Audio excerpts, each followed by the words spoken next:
always have them, we are staying to protect our vote. They stay, then at the end of the day, they will tell you we were reached. But they decided to camp at the polling station. So you ask them, where did the rigging take place? You said you stayed to protect your vote. Yet they are agents. So the times, and also one of the things now for the last 2 times, not as a voter but as an observer, the zeal. I've begun to see that, I don't know what we are going to do, but Ugandans are losing appetite for voting. Either it is fatigue or some other factors, but the excitement that was there previously, you know, isn't. Every time there is a reduction in that excitement. Now, we had a time when Dr. Besigye was coming for the first time. I want to tell you, there was zeal. Now, second time, you have many people register, but those that turn up to vote are very few. And that has been the story. Now, Robert Kyagulanyi came for the first time, it brought in. Second time, you're going to see statistics in voting. So I don't know what must be done to bring back that excitement. All right, let me hear from Joan. How many times have you voted? I haven't, because I've been observing as a journalist during time for voting. But what I realized is that I think most of the voters lack voter education. Right. And that's why we see things like that's why you find the Electoral Commission is declaring some votes null or invalid. This is because there is not enough education for the voters about voting. Right. Yeah. And speaking into what Robert has just stated about, you know, the voter experience for most of those who are supposed to vote, what I've at least seen on the ground in the shifts over the time is the fact that those who come in when there's excitement with a new someone opposing the current president, there's that fire. There's a big turn up, and if that person comes up, the numbers drop. I don't know if it's after experiencing their ideology, what they say, what they don't say, and things like that. But then even with those who support the current government, especially the older folks, you can tell the narrative in their midst that we have really voted.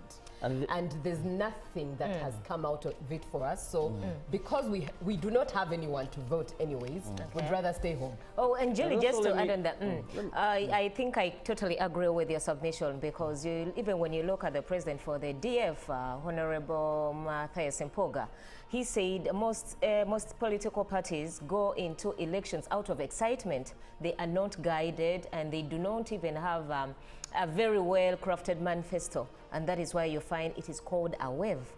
In the next election, things are not as what they were in the previous one. Yes, Robert. But also another observation I've made over a time, and this is sad, I must say, that there is a class of people who determine so much because they are knowledgeable that never vote. Yes. I want to tell you that people who vote in Uganda are not the people who you expect that they are going to listen to the manifesto. Or even understand it. Understand, interpret it. I saw these candidates labor to explain. For example, Honorable Nandala Mafari. He did explain very well the public debt, how we can transform the economy. But unfortunately, the people who listen, who understand the voters, the ones who vote. The day we are voting, they have gone to their farms.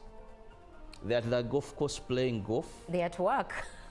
Maybe, usually it's a public holiday. There's not so much of them that are at work. For the private sector. They are home in their fences. Now, these ghetto youths, these are drunkards, these are, second-class citizens, are the people you find casting the vote, who for them don't, that's why we talk of things like the wave. For them, they will not look at your manifesto.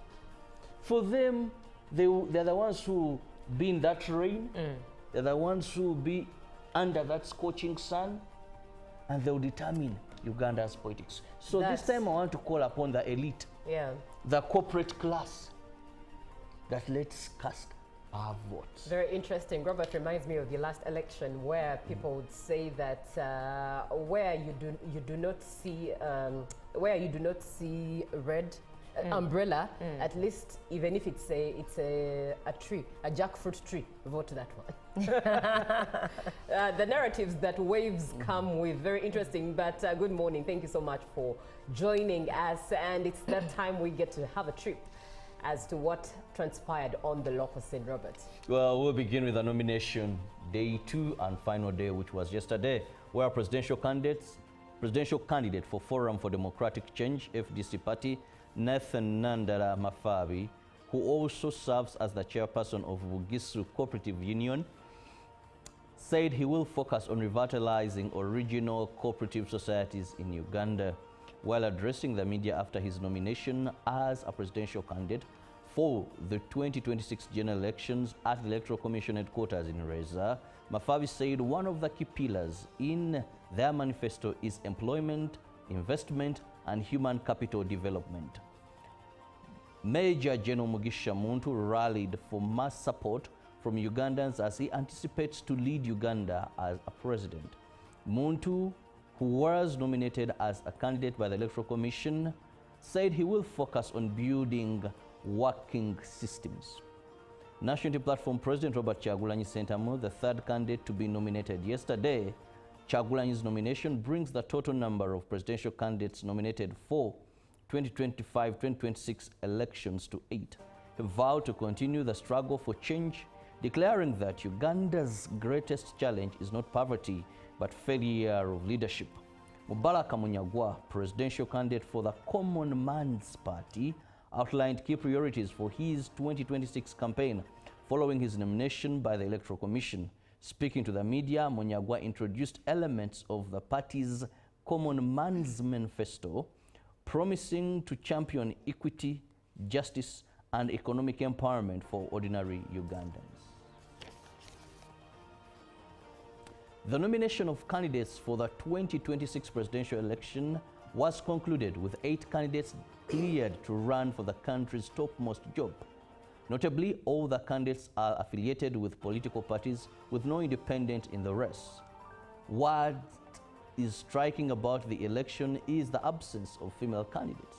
For the first time since multi-party democracy returned to Uganda in 2005, no woman has been cleared to run for the presidency alongside men.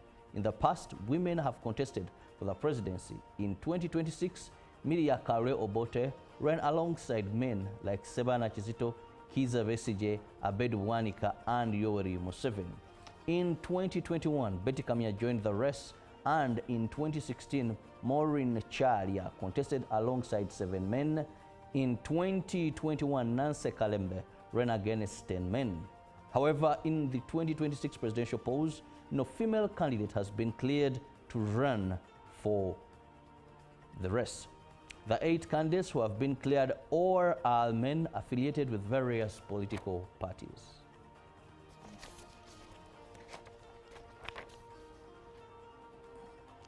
A number of presidential aspirants who failed to meet the signature threshold for nomination have accused the Electoral Commission of bias and inefficiency.